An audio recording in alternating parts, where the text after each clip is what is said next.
నిన్న మీడియాలో బ్రేకింగ్ న్యూస్లో వచ్చింది ఎమ్మెల్సీ రామచంద్రారెడ్డి గారు తెలుగుదేశం పార్టీలో చేరబోతున్నారనేది. దాని మీద మీకు వివరణ ఇవ్వదలుచుకున్నాను.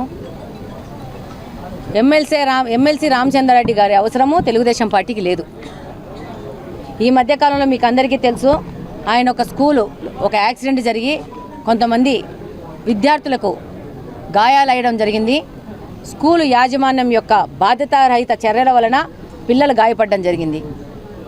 ఈ యొక్క సంఘటన మీద ఆ స్కూలు యాజమాన్యం మీద ఆ స్కూలు మీద కేసులు రిజిస్టర్ అవ్వడం జరిగింది.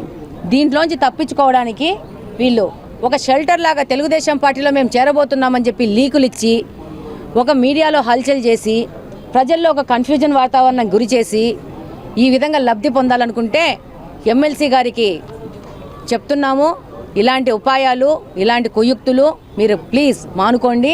మిమ్మల్ని తీసుకోవడానికి తెలుగుదేశం పార్టీకి అంత ఇంట్రెస్ట్ లేదు.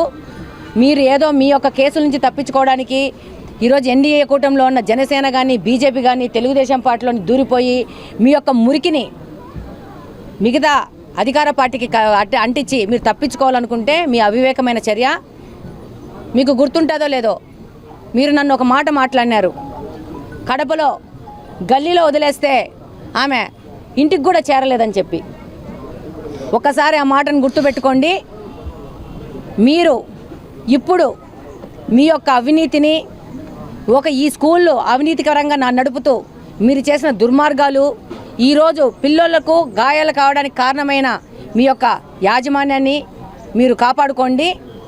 మీరు దాంట్లోంచి తప్పించుకోవడానికి ఈ విధంగా మీడియా లీకులు చేసుకుంటూ తెలుగుదేశం పార్టీలోకి వస్తున్నాం ఇలాంటి అపోహలు ప్రజల్లో క్రియేట్ చేయకండి. మిమ్మల్ని తీసుకోవడానికి ఎవ్వరు రెడీ లేరు.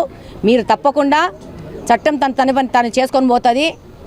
దానికి సంబంధించి మీకు ఏమన్నా పనులు ఉంటే అవి చూసుకోండి.